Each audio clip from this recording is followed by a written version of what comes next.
Hello friends, ನಮಸ್ಕಾರ. ಸುಗುಣ Jan YouTube ಚಾನಲ್ಗೆ ಸ್ವಾಗತ. ನಾನು ನಿಮ್ಮ ಪ್ರೀತಿಯ ಸುಗುಣ.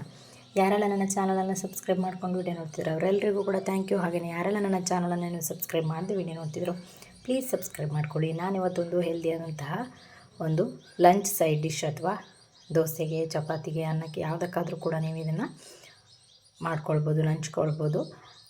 ಬ್ರಿಂಜಾಲ್ ಗೊಜ್ಜು ಅಥವಾ ಬದನೆಕಾಯಿ ಚಟ್ನಿ ಮಾಡುವಂಥ ರೆಸಿಪಿಗಳು ಇಷ್ಟವಾದರೆ ಖಂಡಿತವಾಗ್ಲೂ ಫ್ಯಾಮಿಲಿ ಫ್ರೆಂಡ್ಸ್ಗೆ ಶೇರ್ ಮಾಡಿ. ನೀವು ಕೂಡ ಮನೆಯಲ್ಲಿ ಟ್ರೈ ಮಾಡಿ ಹೇಗಾಗಿದೆ ಅಂತ ಕಮೆಂಟ್ನಲ್ಲಿ ತಿಳಿಸಿ. ಹಾಗಾದರೆ ಬ್ರಿಂಜಾಲ್ ಗೊಜ್ಜು ಅಥವಾ ಬದನೆಕಾಯಿ ಚಟ್ನಿಗೆ ಏನೇನು ಇಂಗ್ರೀಡಿಯೆಂಟ್ಸ್ ಬೇಕೋ ನೋಡ್ಕೊಂಡು ಬರೋಣ ಬನ್ನಿ. ನಾನಿಲ್ಲಿ ಒಂದು ದೊಡ್ಡ ಈರುಳ್ಳಿಯನ್ನು ಚಿಕ್ಕ ಚಿಕ್ಕದಾಗಿ ಪೀಸ್ ಮಾಡಿ ಕಟ್ ಮಾಡಿ ಇಟ್ಕೊಂಡಿದ್ದೇನೆ. ಒಂದು ಟೊಮೆಟೊವನ್ನು ದೊಡ್ಡ ಪೀಸ್ಗಳನ್ನಾಗಿ ಕಟ್ ಮಾಡಿ ಇಟ್ಕೊಂಡಿದ್ದೇನೆ.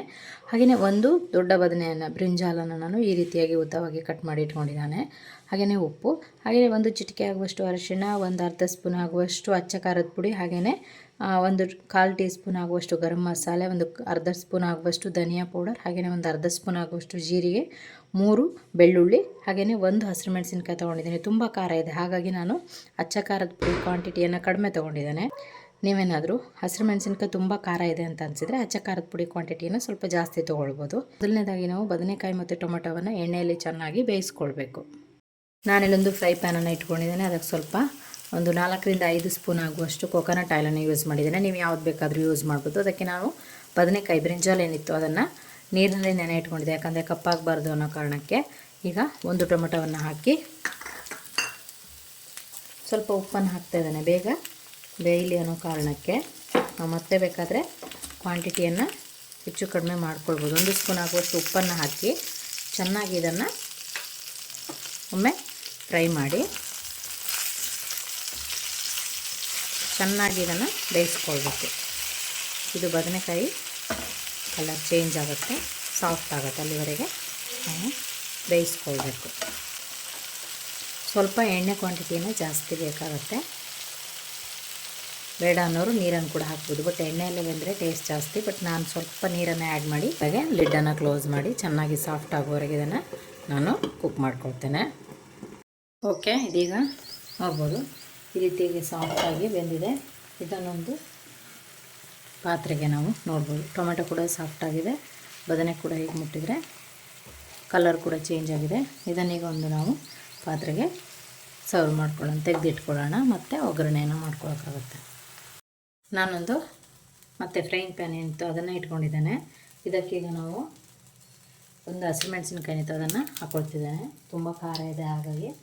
ಹಾಗೆಯೇ ಬೆಳ್ಳುಳ್ಳಿ, ಇದೆರಡನ್ನು ಸಹ ಚೆನ್ನಾಗಿ ಫ್ರೈ ಮಾಡ್ಕೊಳ್ಳೋಣ. ಇದನ್ನು ಬದನೆಕಾಯಲ್ಲಿ ಏನಿತ್ತು ಮಿಕ್ಸ್ ಇತ್ತು ಆವಾಗಲೇ ಬೇಯಿಸ್ಕೊಂಡದ್ದು ಟೊಮೆಟೊ ಮತ್ತು ಬದನೆ, ಅದರ ಜೊತೆನೇ ಇದನ್ನು ಮಿಕ್ಸ್ ಮಾಡೋಣ. ಫ್ರೈ ಆಗಬೇಕು, ಹಸಿ ಸ್ಮೆಲ್ ಹೋಗಬೇಕು. ಓಕೆ, ಸಾಕು.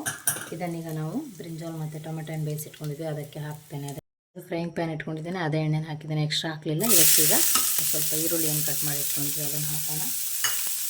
ಹಾಗೆಯೇ ಈ ಸ್ಪೈಸಸ್ ಎಲ್ಲ ಏನಿತ್ತು ಎಲ್ಲವನ್ನು ಸಹ ಹಾಕೋಣ.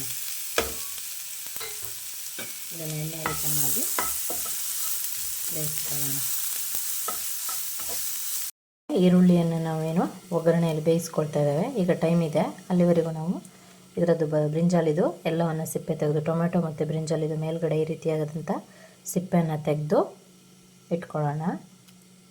ಈ ರೀತಿಯಾಗಿ ಸಿಪ್ಪೆಯನ್ನು ನಾವು ತೆಗೆದು ಇಟ್ಕೊಳ್ಬೇಕು. ಅನ್ನಕ್ಕೆ, ಚಪಾತಿಗೆ, ದೋಸೆಗೆ ಎಲ್ಲದಕ್ಕೂ ಕೂಡ, ಮತ್ತು ಅಕ್ಕಿ ರೊಟ್ಟಿಗೆ ಎಲ್ಲ ತುಂಬ ಚೆನ್ನಾಗುತ್ತೆ, ಜೋಳದ ರೊಟ್ಟಿಗೆ ಎಲ್ಲ. ಒಮ್ಮೆ ಟ್ರೈ ಮಾಡಿ.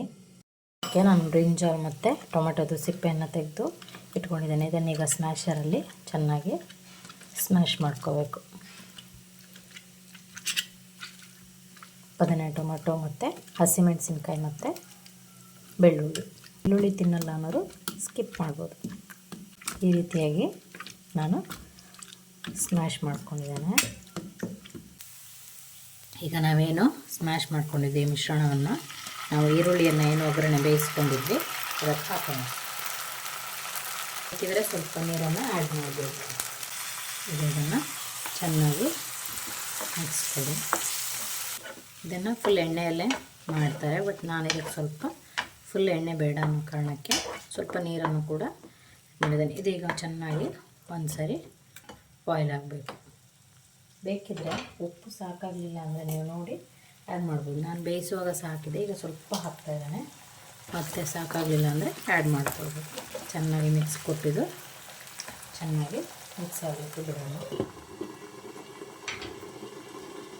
ಓಕೆ, ಈಗ ಜಸ್ಟ್ ಒಂದು ಈ ರೀತಿಯಾಗಿ ಬಾಯ್ಲ್ ಆಗಿದೆ, ಸಾಕು. ನೋಡ್ಬೋದು. ಗ್ಯಾಸನ್ನು ಆಫ್ ಮಾಡಿ ಇದನ್ನು ಈಗ ಒಂದು ಬೌಲಿಗೆ ಸರ್ವ್ ಮಾಡ್ಕೊಳ್ಳೋಣ.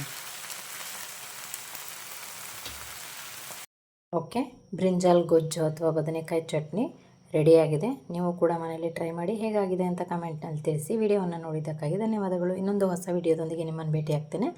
ಅಲ್ಲಿವರೆಗೂ ಟೇಕ್ ಕೇರ್, ಬಾಯ್.